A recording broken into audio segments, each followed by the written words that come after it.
Good morning, everybody. It's Hammer. Today is Thursday, February 29th, 2024. Of course, with Originator Success, here with your daily rate lock commentary, your daily mortgage rate update. The only place on the web where you guys get to be a part of the action, joining me live each and every day, 9:30 a.m. Eastern time as a part of the show. Appreciate having you here. Appreciate being in my office. Sorry for the bad internet yesterday. It was, sometimes it just happens. It's amazing how these hotels have crappy internet, or Marriott. As much as I like Marriott, I love the fact that they try to get you to upgrade to actual decent internet, which is like a kick in the face. But anyway, if you are here this morning, say good morning. Let me know you're here. If you're on the replay, go ahead and do me a favor. Just put hashtag replay in the comments. Let me know that you were here. Let Facebook or YouTube know that you were here. Always appreciate you doing that. Don't forget to smash that like button, tag an LO friend, share us in a group, all that good stuff. Remember, if you'd like to sign up for our written lock advice, I send out an email each and every weekday morning. www.ratelockadvice.com. You can get us into your inbox and see what's going on. Also, if you'd like to sign up for our text alerts, they're $7 a month. You can't beat them. You should join them. We send out a text in the morning, the afternoon, as well as anytime that we're afraid that you're going to get repriced.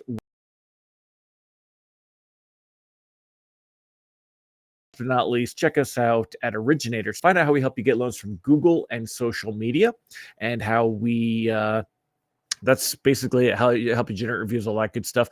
Last but not least, I think I said that, but I lied. I'm saying it again. If you want to sign up for a text reminder and be notified when I go live here every morning, go ahead and click this link there. And let's go ahead and get that one out of the way. Let's say hi to the live folks. Who do we got here this morning?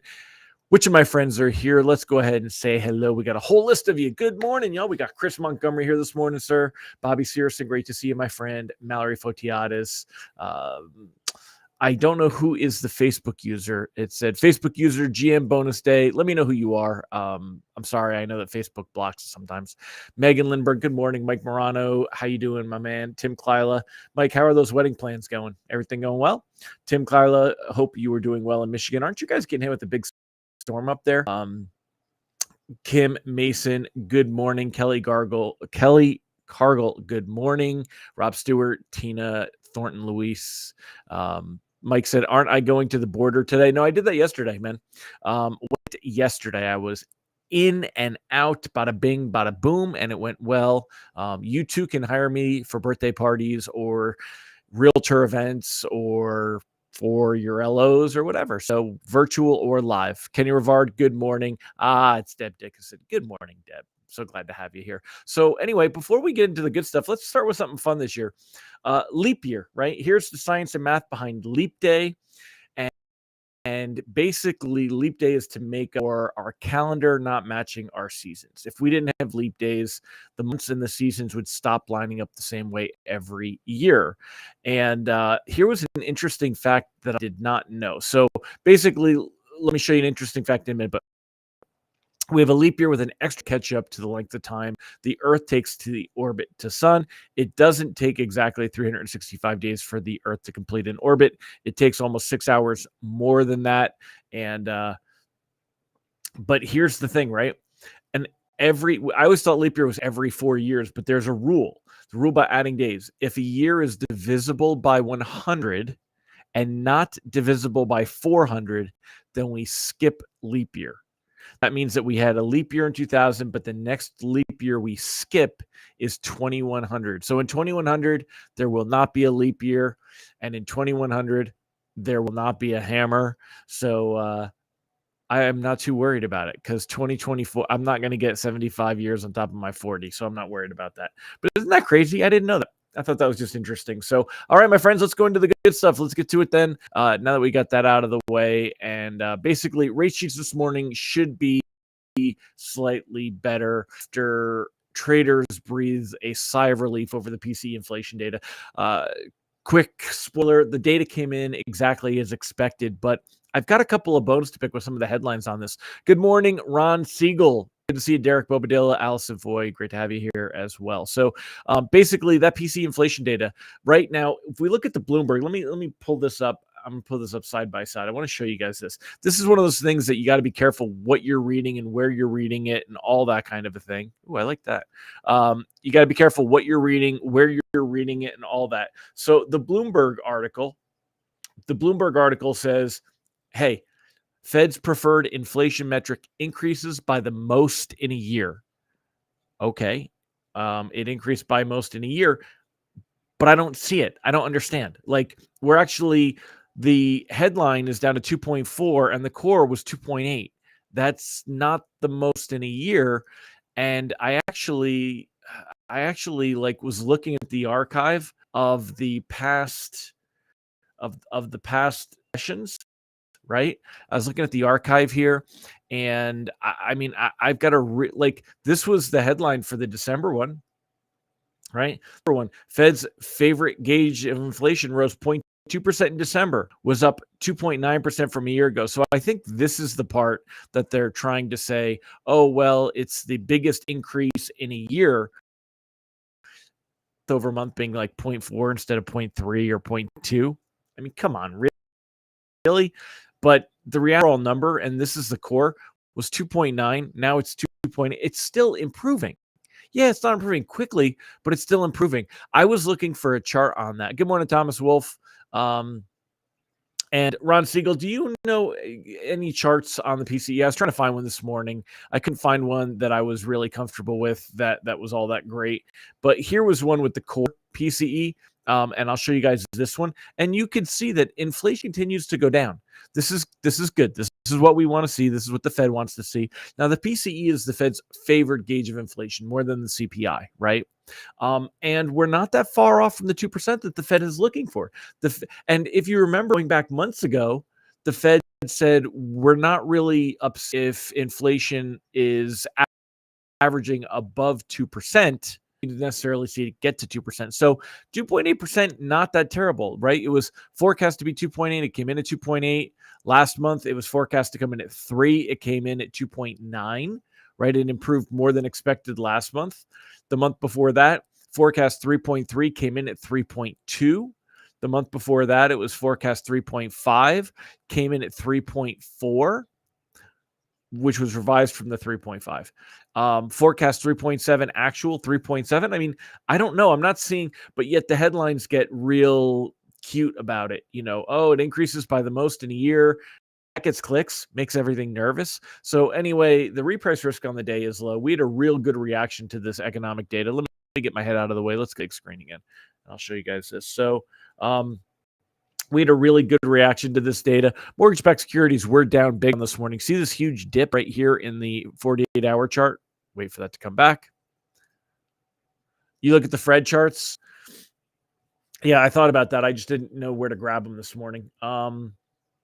Appreciate that, Ron. All right, here we go. So you'd see mortgage-backed securities started the day with a big dip ahead of the actual data in overnight trading. Got a really positive response to what came in because it came in exactly as it was forecast to be.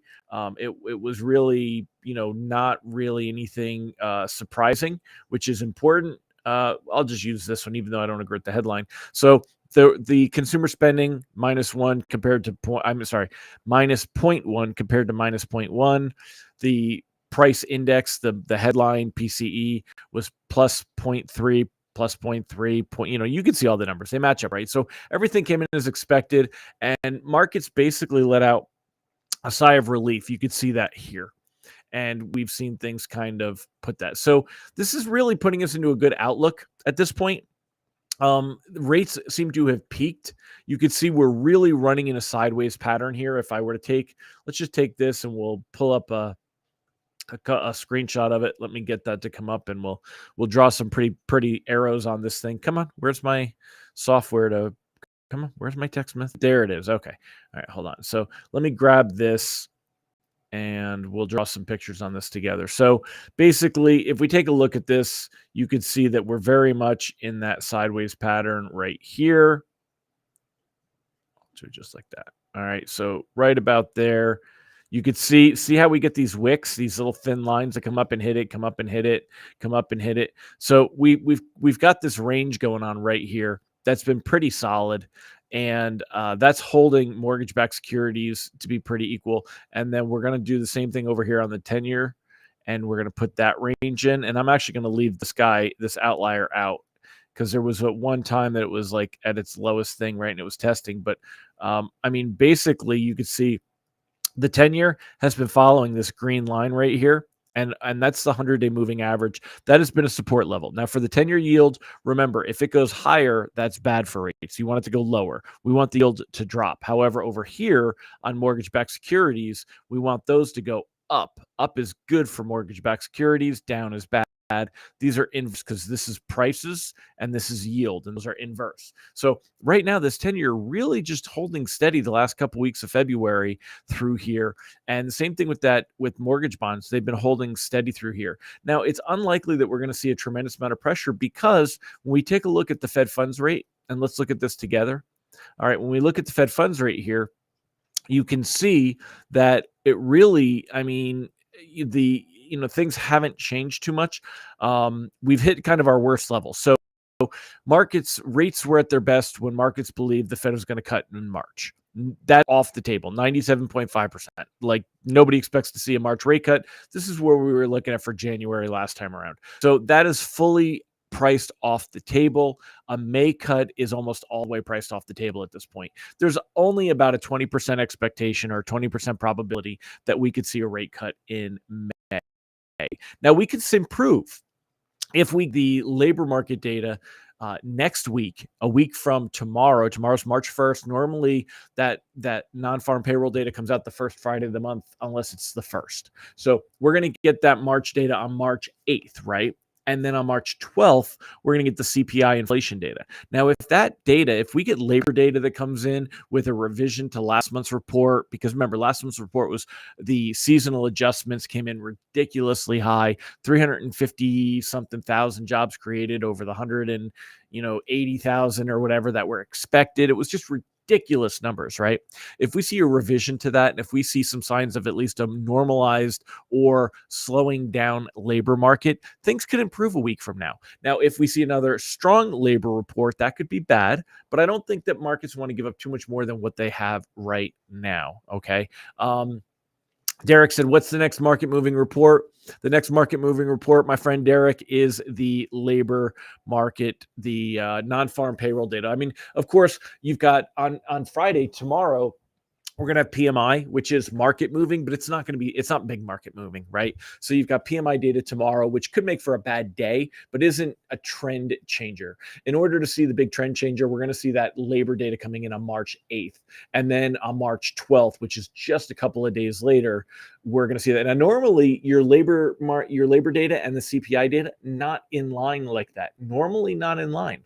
Right after each other like that. This is an anomaly, and it could actually work out. And then March 20th, we're going to have the Fed meeting, which means you got Fed Chair Jerome Powell, and we could see things improve from there. I think we've got a really good shot at seeing some kind of rosy days come in at that point. So, Ron's posted some really good stuff up there, y'all. He said 2.9 million jobs were added in seasonal adjustments in the birth death rate. 2.5 million real jobs lost last month before revisions. So yeah, we've seen some huge adjustments with the numbers, and that really could come to play out. That kind of puts us as far as lock advice goes, because of the risk, because of all the stuff that we come into all the time. My lock advice would be to go ahead and cautiously float most loans, but lock anything that's closing in the next 15 days. Anything's closing, I mean, it's really risky. You're not going to see any big improvements ahead of that labor data. If the labor data comes in, you don't have a lot of room to really, make up. I mean, do you want to risk, seeing rates jump on March 8th? So anything closing in the next couple of weeks, I would still lock. But now I'm starting to lean toward cautiously floating. Again, I put this out there before. I think that that rates are close to peaking. Right now, if we look back at this happy chart, the markets are kind of aligning with what the expectation is for what the Fed is saying. The Fed will use all that term data. Why is that not? There it goes. Okay. The Fed will use all the terms about data dependent, blah, blah, blah. When it comes to December, though, markets are torn. I'm not quite sure. Are we going to see, 3 rate cuts, or are we going to see 4 rate cuts? And they're only a few percentage points away from each other here. So that's that there. And then Ron's also bringing politics into it, but in a good way. Ron is pointing out that we are going to have the State of the Union address on March 7th and the jobs report on March. So you're going to have a lot of press on that State of the Union, which may have less press on a revised jobs report is kind of what Ron is going there. And I agree with him. I think that there's a lot at play going on with this, but traders are looking for any reason. I think after all the negativity, after this turnaround that we've had and seen rates jump, I think we're in a good position that now we can finally look to cautiously float. We're not going to see rates improve much though, unless we get really, really good data on the 8th and the 12th. Those 2 dates are going to be important. They're going to set up everything for that March 20th meeting. And then Powell can say, hey, we're seeing what we want to see. Markets are going to be looking to improve on the idea. Right now, they expect that there's no cut in March or May. June, it's still, look at this, 35% of a probability that the Fed will leave rates untouched in June. Want this to drop to a rate cut in June. They will rate cut. They want to anticipate that we may see a rate cut in May. If we see markets pull back in that direction, well, rates are going to improve. How much are they going to improve? Not really, though. Keep that in mind. Right now at that 7 7.25-ish mark, you're going to get back down into the high sixes. Kind of where we were here at the beginning of February. That's kind of our best, 6.92, 6 3/4. But yes, it would be nice to get back there. Getting back in the sixes is better than getting back in the sevens by any means, but we're going to need to see some really good data to get. Unlikely, again, I think that we've kind of hit the last shot at where we're at. Robert said, any chance that the ceasefire or government shutdown will have any effect on rates? Not really.